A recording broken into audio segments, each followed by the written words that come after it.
Elles ont pris d'assaut cet espace de la forêt de la Patte d'Oie pour une opération de salubrité. 3 associations ont mutualisé leurs efforts pour enlever des herbes qui ont envahi ce sous-bois.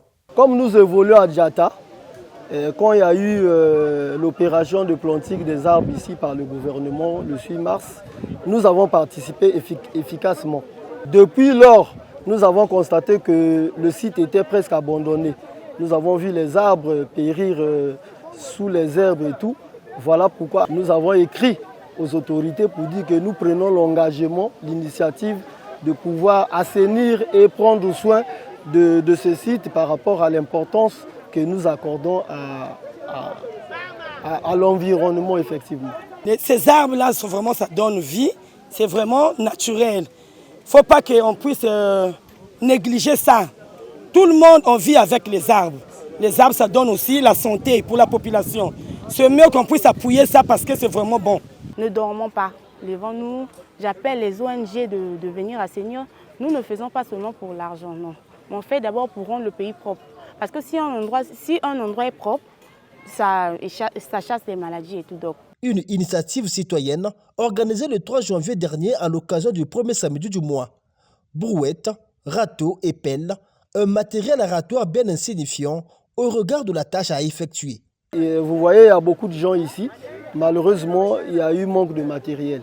Et effectivement, nous demandons aux autorités compétentes de nous assister, de nous appuyer dans ce sens-là et nous n'allons pas nous arrêter aujourd'hui. À l'avenue du lycée de la Révolution et cette allée de l'ex-régiment blindé à Wenzé, l'ONG Salubrité sans frontières s'est donné la mission de ramasser les ordures, curer les caniveaux et surtout effacer les immondistes qui ont transformé cette allée en une poubelle sauvage.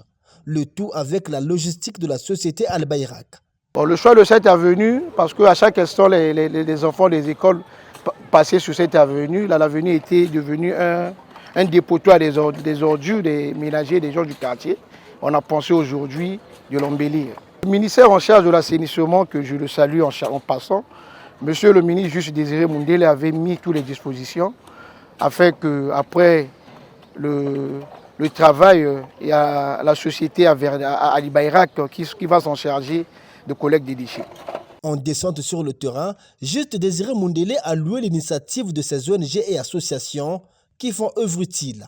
À l'occasion de cette première sortie de l'année, le ministre de l'Assainissement urbain a fixé l'opinion sur la taxe d'assainissement annoncée par le gouvernement, taxe qui devrait être imposée à toute la population. On a reçu des instructions du chef de l'État pour que tous les acteurs de la société s'impliquent dans l'assainissement.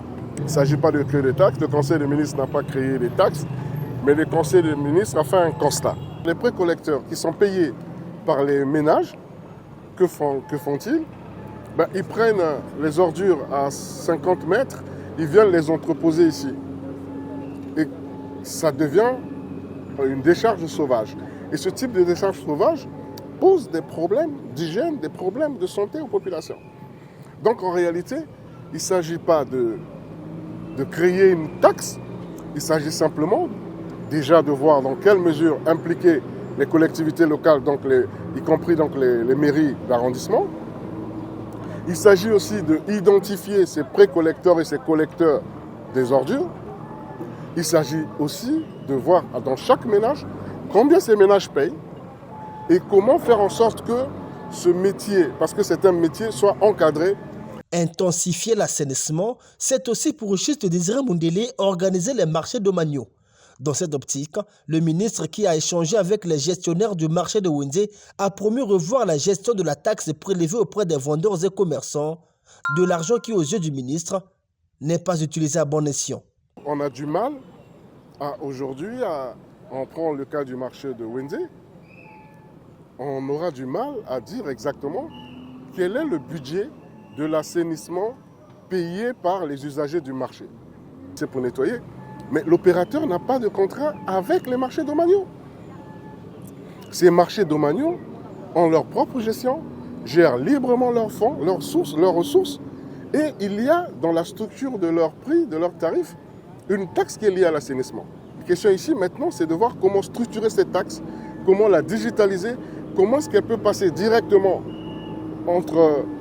dans une structure qui serait bien organisée de telle sorte que il y ait des entreprises locales, des quartiers ou des associations qui s'occupent directement de l'assainissement. Prenons le cas du marché de Poto-Poto, du marché de Poto-Poto, du marché de Total, du marché de Total, qu'on n'attende pas l'opérateur parce que ce n'est pas dans son contrat. Assainissement des villes du Congo, 2026 s'annonce comme une année charnière caractérisée par l'intensification de l'opération Ville-Village et Habitation propre.